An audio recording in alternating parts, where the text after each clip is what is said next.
Welcome to the Non-Obvious Insights Show. I'm your host, Rohit Bhargava, and every week I go through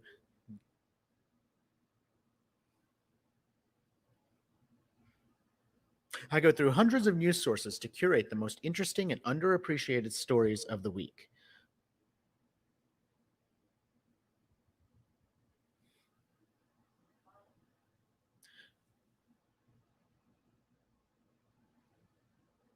This week I'll be talking about a scream-worthy tourism campaign, what the world's biggest tech show going virtual means for you, a second life for the first robot many humans fell in love with, and the insignificance of branding wars. In addition, we'll consider the real story behind the viral hashtag Challenge Accepted campaign, the rise of the world's most selective university, and why Kodak's share price is suddenly surging. All that and another selection for the non-obvious book release of the week are just coming in a few seconds. We're live streaming to Facebook, YouTube, Periscope, and the show starts right now. Happy Thursday, Non-Obvious Nation. We are back for another edition of the weekly Non-Obvious Insight Show. And you might notice that I'm not at home, and that is a big deal. We are out for the first time, taking a trip up the eastern coast and socially distancing and wearing our masks. And everybody here has been really specific about that. And it was a unique experience for us. We haven't, like many of you, left our house in months now. And we still haven't gotten on a plane. We drove, and so this was a unique atmosphere. But we did still set up the show, and I gotta say I was a little bit sad this week at the starting of the week because this was the time when we were supposed to be in Tokyo for the Olympics. And most of you who know me know that I'm a huge Olympics guy. I love the Olympics. And our whole family now, I think, because I kind of forced it on everybody, loves the Olympics too. And this was the week where it was supposed to start. And so we really had our wanderlust happening. And I think that was part of the reason why we just had to go somewhere. But one of the stories that I was paying attention to this week was about the Olympics. And in fact, this unique challenge that I didn't even think about, but if you were marketing the Olympics, now you've got a whole extra year to keep promoting the Olympics. And not only that, but you've got to keep the excitement going for an event that we think is going to happen, but maybe not. And all of the disappointment of the athletes who were going to compete and maybe now just don't want to do another whole year of training or can't do another whole year of training to make it. And some of them who will, and just all of this stuff going on. And so I just thought that this was such a challenging marketing situation that I just wanted to give a lot of respect to the people who have to deal with it. I am not working on these Olympic Games. It's sort of been something that I've done in the past, and I know how difficult it is to keep all of that momentum going. And so I was just looking at this as a challenge and thinking to myself, man, this is really crazy tough. So anyway, I'm bummed about the Olympics, but I'm hoping that they do take place next year, and we do still have our tickets to events, so we kept them.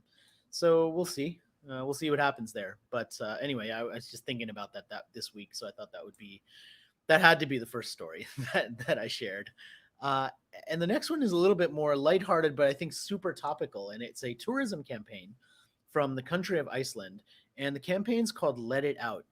And the entire campaign, like literally what it's about is send your scream, like the scream inside of you that you desperately want to let out because of all of the things that are happening right now. Like send that to Iceland. And what they mean by that is you actually can send your scream, and then they'll have a speaker that's put somewhere in the wilderness, and they'll play your scream out in the wilderness. And I thought this was a brilliant marketing campaign for a couple of reasons. I mean, first of all, it's just so topical because I think that we need that outlet in some ways, and maybe just having that scream, there's a lot of actual science that says that when you do get that scream out, like you can feel better. You feel better. I think it's even called scream therapy. Somebody can correct me in the comments if I totally misremembered that, but scream therapy, right? And so that's one of the things they're offering. But the other is that they have all these beautiful visuals of this place, this beautiful open place with, really no people there. And so this moment in time where I've certainly been doing, I think, more and more of this as time goes on, like dreaming about where I'm going to go next. Like, what's my next trip going to be? Not the professional trip, but like the holiday. And so from a tourism perspective, like for Iceland to be continually sort of sharing that they might be that next place that you should go, that's a great thing. Like that's probably the most they can do right now to get encourage you to dream of Iceland, so that eventually, when you do take that trip, like maybe that'll be the place that you go. Another story that I was watching this week was about an event that I've gone to many years in a row, CES, which is the Consumer Electronics Show, for those of you who aren't familiar with it. And it's the world's largest tech show. And they just announced 6 months ahead of time that they're going virtual.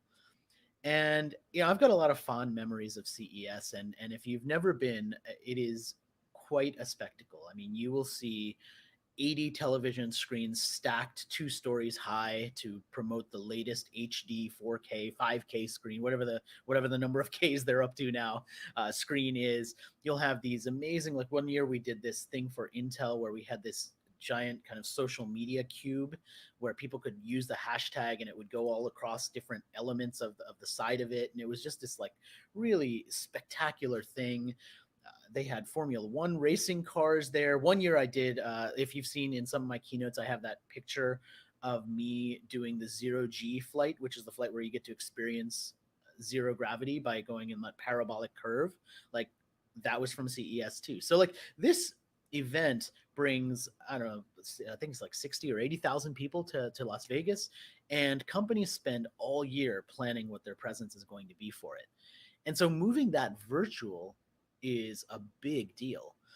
Not only because there's so many people involved and it's a huge industry, but because, I mean, this is the tech industry.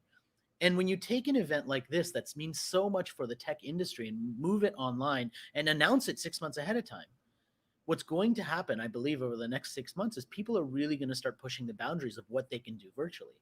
And all of us are going to benefit from that. Because as soon as you have all these huge companies with the budget that they would have spent on CES, investing in trying to create a dynamic, engaging, interactive experience, like what they create is the stuff everybody else is going to copy afterwards.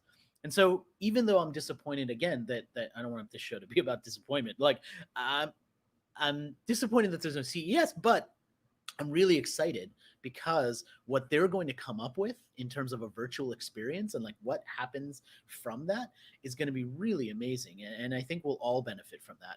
And so this idea of like Zoom fatigue and all the stuff that we're dealing with right now, where it's like other boxes on the screen and like us together, like that is going to go away because I think that we're going to get more dynamic experiences. And that's a good thing.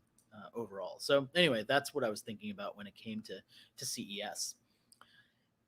Another story that I read this week that really got me thinking in perhaps a more considered way about what we as marketing and branding people, and I put we, I know all of you probably aren't marketing and branding people, but I'm certainly in that category.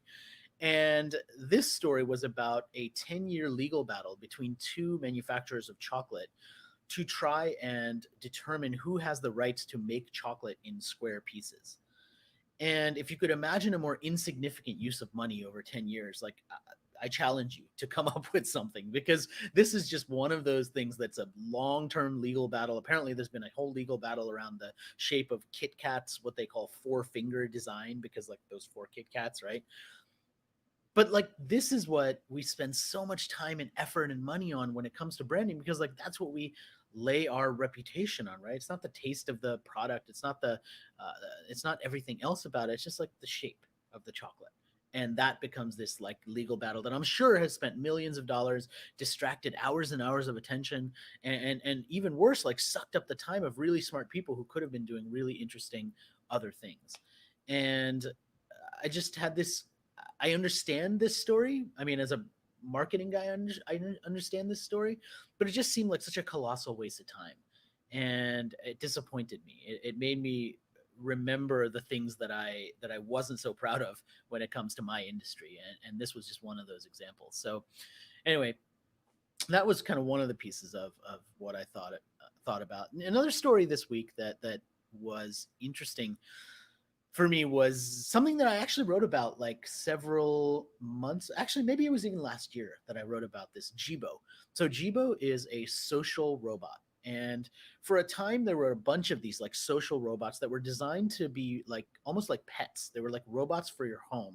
And they had a personality and they could read stories to kids and they would be a little bit quirky. And Jibo was probably the most popular of that realm of robots. And last year, the company that created Jibo said, "Look, we're not making enough money. We're going to have to basically sunset Jibo." There was an article I remember reading in Wired magazine from an owner of Jibo who was just like, it was almost like they were losing a member of the family because Jibo wasn't going to be supported anymore. And the prediction was that he'll just slowly kind of start saying weird things, experience a form of robot dementia, and then just kind of go away. And actually, Jibo kind of kept working. He kept communicating. And now there was an announcement that a new company, has taken over the patents and everything for Jibo and will be supporting it and putting it back into uses for healthcare and education. And Jibo had a great experience, a consumer experience before. And it was one of those rare examples of technology that's more human but wasn't scary by being more human. And what I really loved about that was it was focused on the user interface of it and how Jibo interacted with its human owners. And when you take that experience and put it into healthcare or education, especially at a time like now, where we're desperately seeking more solutions to make healthcare more human. I mean, you see those pictures of doctors who are fully kind of wearing their masks and everything like that.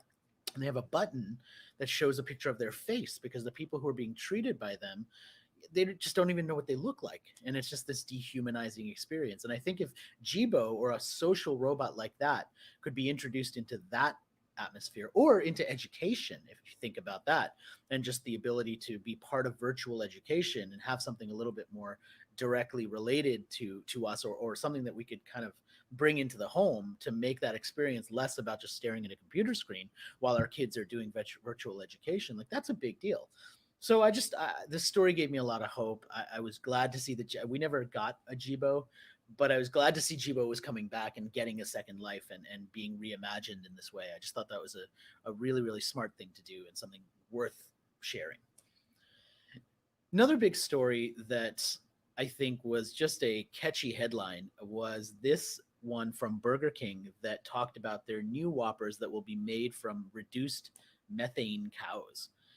And if you've been watching the environmental impact of cows, you probably know, or you probably heard that cows are a major source. The methane they produce is a major source of contributing to greenhouse gases. And this solution, apparently, from researchers that Burger King's talking about, found that if you feed these cows lemongrass, it reduces their flatulence by like 33% in the last 3 or 4 months of their lives.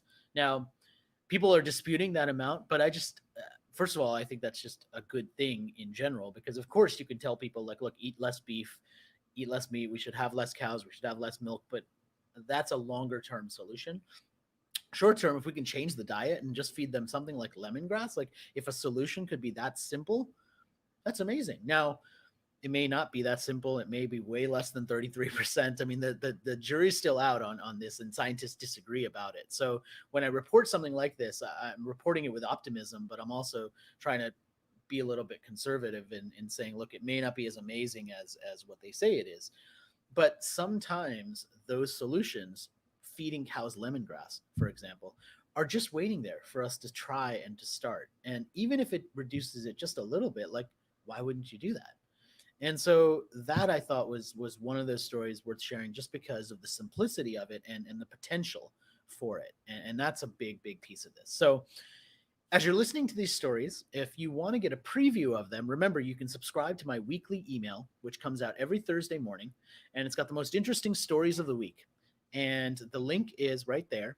And what you'll see when you get these stories, when you check out them every week, is you'll see my take on them in a written format. And the stories that we just talked about, you'll kind of have the links to all the stories as well. Of course, I'll put them into the show notes also so that you can grab them after you watch this, or if you're listening to it, you can get all of the links to the stories as well. So definitely subscribe there, join our community over there, join our community on Facebook and LinkedIn, the NonObvious Nation. You can just Google it over there, and you can join those places as well, just to have a conversation about these things. So a couple more stories for you that I wanted to share. And the first one is what I call the non-obvious double take story of the week. And the double take story was about something that I've seen in my feed over the last week or so that probably many of you have seen in your feed as well, which is this hashtag of challenge accepted, hashtag challenge accepted, or I think the other one was like women supporting women was the other hashtag. And so immediately I kind of saw that something was going on. It's not, I didn't feel like it was for me. It felt like it was something for females, but I was thinking like, well, what can I do to support this? Like, what's the story behind it? And I just saw lots and lots of these black and white photos. And as I started to dig into it, what I found was this article from a site called What's Trending that really dug into the background of the hashtag and found that it was originally created as a social hashtag to bring more visibility to the things that were happening to women in Turkey in terms of them getting killed and posted and having these pictures posted. And it was really a social campaign for that. And over time, a very short period of time, it has transformed into something that kind of lost that original piece of the message. It still seemed to be about empowerment and about women supporting women, but the connection to Turkey and to the women that had originally kind of started this seemed to get lost. And it's something that happens a lot of times when you think about some of these viral campaigns. And for me, it was probably 5 minutes of digging to say, look, where did this hashtag come from? Like, what is it actually about? But I wonder how many people took something, shared it with their friends, they shared it out, they used the same hashtag, but they didn't check out the background of it because it's easier not to, right? And sometimes the connection isn't quite clear. And look, you're not. I'm not saying anybody's missing the boat by taking something like this and posting. It seems like it's a great thing to do. My point with any of these things is that we can dig a little bit further, and when you do, you find that there's an interesting backstory behind here that in this case happens to be really worthy and is a great thing. But imagine in other cases you start retweeting things, you start using the same hashtag, and you don't know the place where it started, and it might not be as positive. And so it's just a reminder that when we do take these things, these viral memes, and we're posting them out and we're sharing them, like take a couple minutes, like try and figure out where did this come from? Because not only will it help you get smarter about it, but you can then help share that part of the story with everybody else in your network when you do share it out. And so that piece of it doesn't get lost. So just a reminder that that's like a super valuable thing to do. And it doesn't take that much time, really. Another story that captured my interest simply because of the headline of it to start with was the future of education with the rise of Minerva, the world's most selective university. So I thought, okay, the world's most selective university. Like let's dig into that. Like is that what is that based on? How do they measure that? And it turns out that their claim of the world's most selective university comes from the fact that they had over 25,000 people apply and they accepted under 2% of the people who applied. And so, therefore, based on their acceptance rate, they can say they are the world's most selective university. But it's one of a range of universities that are going to this online only model that has become, I think, even more relevant right now just because of the flux that's happening in higher education. And when you think about the potential for students to do education online through an online only university versus like something that was tailored that way, and what school they're going to go to and what school they're going to graduate from, like all of these things become mixed up in that equation. Is it worth going to one of these top tier schools if you can't be there in campus, if you can't have that social element of it to actually interact with people, interact with the professors in person? Does the value of the degree really mean as much as people say it does when you get outside of maybe the top 25 schools in any particular area? And even if you are in the top 25 schools, like what does that mean if you did your entire degree or at least a big part of it virtually and you never made those networking connections that make some of these things really valuable? I mean, these are all big questions. And to me, like the rise of these types of universities that are saying, look, we are super elite, right? That's essentially the message that they're sharing here, right? We're super elite. We only accept less than 2%. That's like better than Harvard, right? Or I'm sure that's part of their marketing, right? And when you see those types of messages, what they're essentially signaling is our brand is worthwhile. And to me, ultimately, it comes down to, can you build, especially with something like Minerva, like can you build a brand that quickly to compete with a brand that's been around for hundreds of years, that has credibility, that has an established base of all these alumni. And do you even need to? I mean, they focus heavily on the education part of it, to their credit. So when you read about the process for Minerva or a school like this, one of the things you see is they're really talking about how the way they teach is much more useful, practical. Students don't forget 90% of what they learned right after they take the exam. I mean, all of the criticisms that you typically have of any type of education, we're like teaching to the test, we're just doing rote memorization, like all of those criticisms are things that they're trying to address with this new model of learning, to say, look, students learn at their own pace. We have all of these deep analytics to be able to tell if a student is falling behind, and they're color coding students and doing all sorts of stuff. And when you look at that compared with the signaling of the brand of the education, it's a big question. Like, what's going to ultimately be more valuable? I mean, over time, if you get somebody who's educated really well, knows at least the things that they should have learned in school, in theory, they'll be more successful in life. They'll be more successful in their jobs. They'll be able to deliver and be faster learners. And therefore, the reputation of the place where they got their education from will rise. I mean, that's how it's always worked. The thing is, that takes 10, 15, 20 years. And a lot of these things were just started a year ago or 2 years ago. And so they don't have that sort of track record. And so these questions, I think, were really brought up for me when it came to how they talk about the value of that education and how they position themselves against some of the more traditional forms of education. Another story that I thought was just a great marketing campaign was from a vineyard that had something happen to them, which I think probably many vineyards have had, which is they produced all of this wine in a batch, and they had different retailers and wholesalers who had ordered them. And then those retailers or wholesalers said, look, our whole restaurant is closed, or our store is not accepting any orders, and so we just can't take all of them. And this was a vineyard that had 6,000 bottles of Prosecco, and they decided to launch a campaign. And their campaign was to help design their new label for this sort of lost batch of Prosecco that was created in 2020. And what was really interesting about it, I think they have like over 70 entries so far. And you can check out in the show notes, you'll see the website where you can go and check out the designs, and you can vote on your favorites and all of those.